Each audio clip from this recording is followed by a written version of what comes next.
Dans cette vidéo, nous allons faire un petit peu d'optique géométrique. Je vais vous montrer que avec une source de lumière, des objets comme ça sur le trajet de la lumière, on peut savoir exactement quelle aura la forme du faisceau derrière et surtout quelle sera la tache lumineuse sur un écran et quelle grandeur. Si on met tout ça à l'échelle, tout est facile. Alors ça découle de la propagation rectiligne de la lumière. Vous avez vu dans cette vidéo et dans celle-ci que la lumière se propageait en ligne droite. Et cela, ça va nous permettre de tracer les rayons de lumière et de définir un faisceau de lumière avant un diaphragme, après un diaphragme, comment il arrive sur un écran.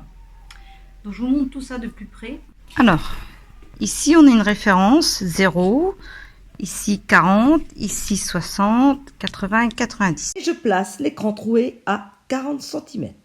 J'ai une source de lumière large, il faut que je la réduise pour avoir une source de lumière appelée source ponctuelle. Petite source de lumière, petit faisceau de lumière. Alors ici, on est loin d'une source ponctuelle. Regardez bien, le trou est encore trop grand. Mais on changera ensuite. Alors, vous voyez ici, j'ai ma référence de 0. J'ai mis mon bloc comme ceci. L'ouverture ici correspond à la source. C'est-à-dire qu'elle est ici. Elle est à peu près sous le carton, là. Elle correspond au niveau 0. Ensuite, avec la petite cale qui est ici, vous allez voir, ça met le diaphragme pile à la même hauteur que la source lumineuse. Ça va être positionné à 40 cm. Donc lui est aussi à peu près au centre, là, sur l'axe. Tout ça comme ça. Je vais avoir un écran que je vais mettre à différentes positions comme ceci. Là, j'ai positionné à la position 60 cm. Regardez bien, ça fait comme ça, position 60 cm. Alors ici, attention, il faut vraiment regarder vue d'en haut.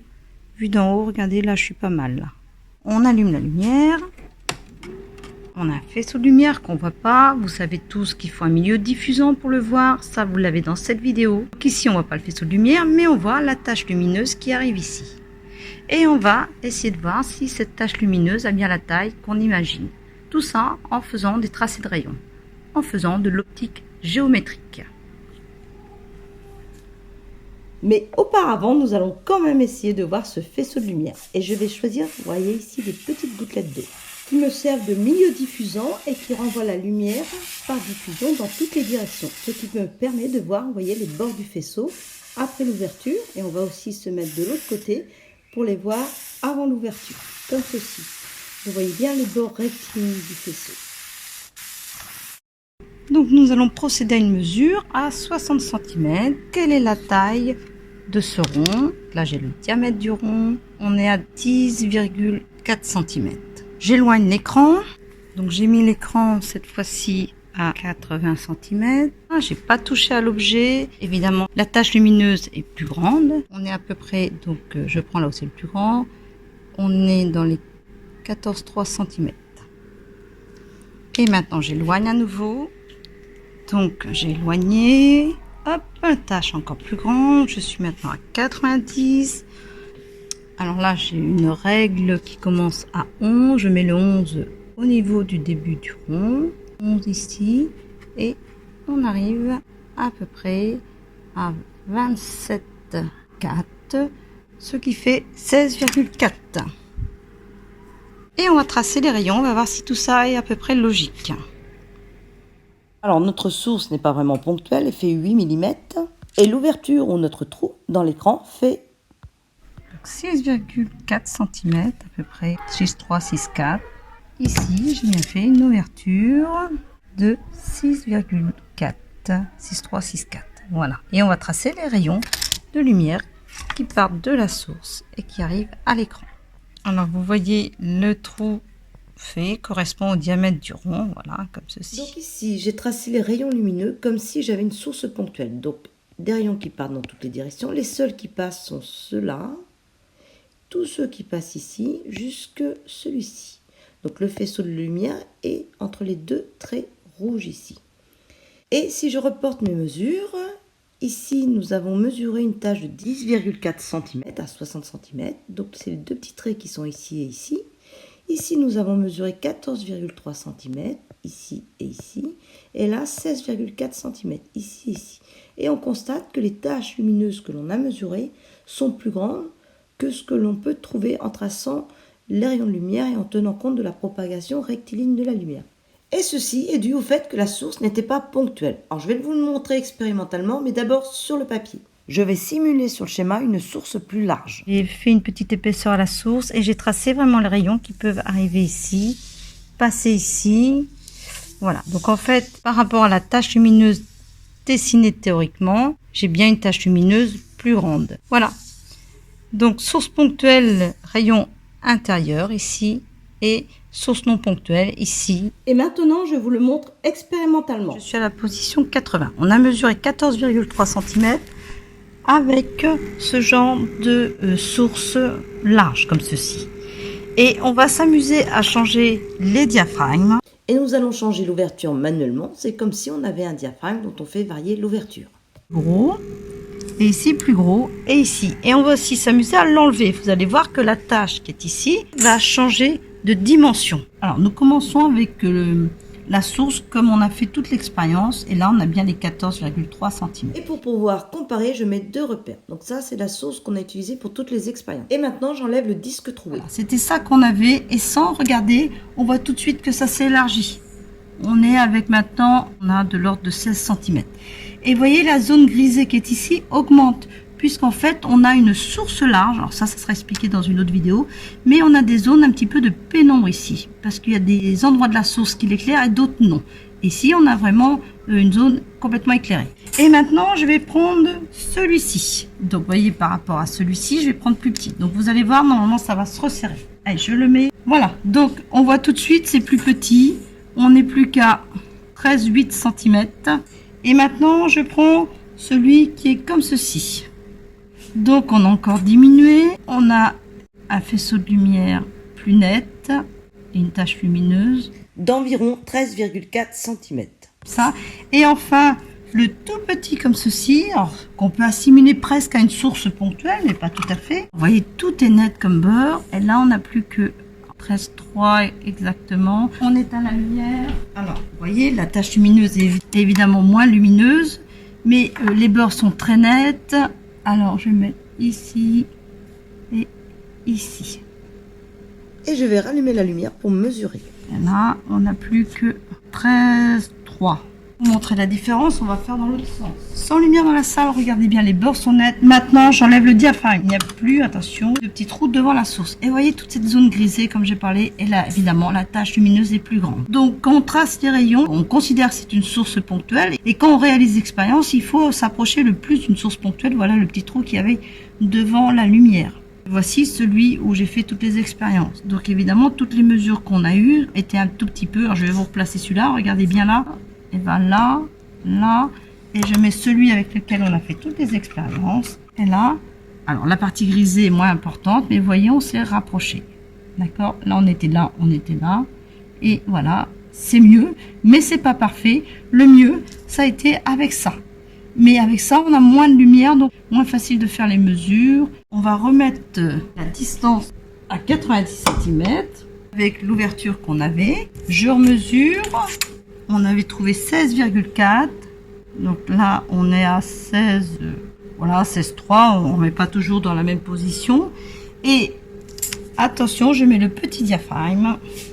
Et maintenant, on n'a plus qu'une tache de 15,2 pour être honnête, 15,2 cm là, 15,2 cm. Ici, j'ai repassé en vert le faisceau de lumière qui correspond à une source ponctuelle. Et dans le cas d'une source ponctuelle, j'ai mis ici les mesures de la tache lumineuse qu'on aurait dû avoir.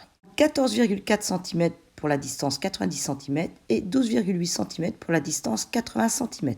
Je résume rapidement les mesures faites. Donc, avec l'ouverture de toute l'expérience, à 80 cm, on avait 14,3 cm. En théorie, si c'est une source ponctuelle, on devrait avoir 12,8 cm. Et nous avons mesuré, avec une source un petit peu plus petite, mais pas ponctuelle, 13,3 cm. Donc on s'approche de ce chiffre-là. Pour la distance de 90 cm, on avait mesuré 16,4 cm. Avec une ouverture plus petite, on a trouvé 15,2 cm, alors que si la source était ponctuelle, on devrait avoir 14,4. Donc on s'en approche aussi. Alors je vais vous montrer, il y a une autre raison au fait que la tache lumineuse soit mesurée un petit peu plus grande. Ici, les bords du trou sont épais. Alors, il faut un carton épais pour que ça se maintienne bien, mais en fait, ici, on va avoir un effet de diffusion sur les bords. C'est-à-dire qu'ici, ça peut se transformer en petite source de lumière, puisque là, ça va renvoyer la lumière, ça va la diffuser. Et donc, on comprend bien qu'ici, ça va élargir un petit peu la tache lumineuse. Et c'est ce que l'on observe. Et regardez ici, vous voyez aussi que mon trou dans le carton était légèrement plus grand que ce que j'ai dessiné. Donc, tache lumineuse plus grande. Alors, je vous propose de refaire la même expérience, mais sur une distance plus longue.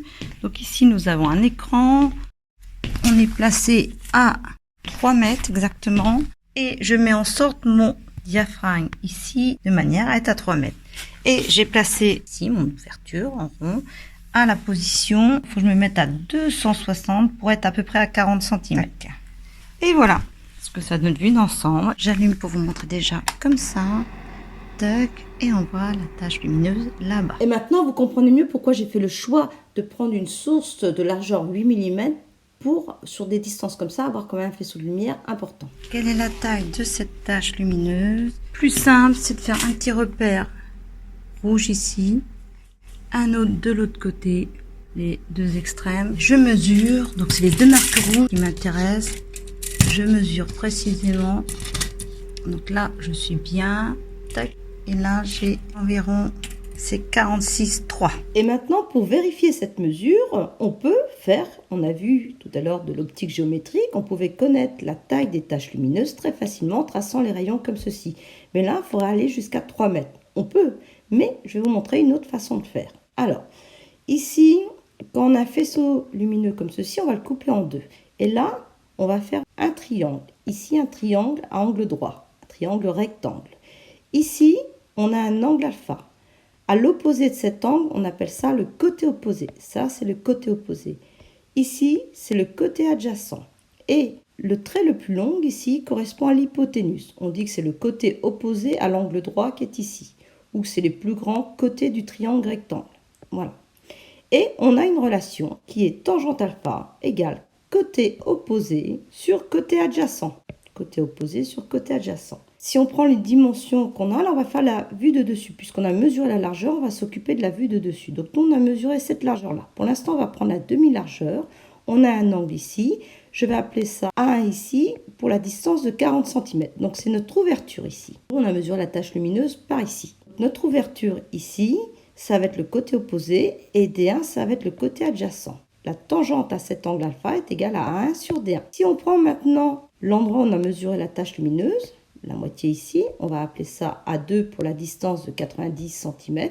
Et bien, comme c'est le même angle, ici, le triangle rectangle, c'est celui-ci, ça va être côté opposé A2 sur côté adjacent D2. Donc A2 sur D2. Et si on continue plus loin aussi, pour une longueur de 300 cm, 3 mètres, on a une certaine tache lumineuse ici qui va être A3. Et A3 sur D3 va aussi donner la tangente alpha. Donc on a l'égalité entre ces trois quotients. Et si on reprend le premier quotient, on a A2 sur D2 égale A1 sur D1. Si je passe D2 ici, je vais avoir A2 égale A1 fois D2 sur D1. Et maintenant, cette autre relation, A1 sur D1 égale A3 sur D3, ça va donner A3 égale A1 fois D3 sur D1. On a mesuré la largeur du faisceau ici par rapport à la largeur de l'ouverture. Donc j'ai multiplié par 2 ici et ici, les deux membres ici. Et j'ai le même type de relation, même chose pour celle-ci. Et c'est ça qui nous intéresse. Alors, je l'ai reporté ici. 2A2, c'est la largeur de la tache lumineuse. 2A1, c'est la largeur de notre ouverture. D2, c'est la distance où on a mis notre écran. Et D1, c'est la distance où on a mis l'ouverture. On avait 90 et 40 cm. La largeur du trou était de 6,4, 6,3. On remplace dans la relation. On obtient, quand on fait le calcul, 14,4 cm. C'est bien ce qu'on a sur notre schéma. On a trouvé expérimentalement 16,4 cm avec la source un peu large et plus précisément 15,2 avec la petite source. Donc voilà, on s'approche. À mesure, on l'a vu, ne sont pas précises, mais ça donne un bon ordre de grandeur. On avait réussi à l'avoir avec le graphique. Maintenant, plus besoin de graphique. On applique cette relation et on va estimer la tache lumineuse à 3 mètres. On reprend la relation ici, largeur du trou, fois cette fois-ci 300 divisé par 40. Si on fait le calcul, 47 cm. Et on vient de trouver expérimentalement 46,3. Voilà, donc c'est aussi un bon ordre de grandeur. Donc on peut, grâce à l'optique géométrique, que ce soit en traçant des rayons sur le papier ou comme ceci en appliquant la relation avec la tangente alpha, on peut estimer la tache lumineuse qu'on obtient à n'importe quel endroit où on place l'écran selon l'endroit où on place l'ouverture. Cette vidéo sera la suite de celle que vous venez de voir. Ici, je changerai la forme des ouvertures et je déplacerai plus ou moins l'écran ou l'ouverture.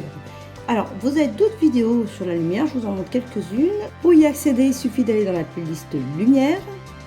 J'indique aussi 2 autres playlists sur d'autres thèmes scientifiques et il y en a beaucoup d'autres qui sont abordés sur cette chaîne de Lavosciences.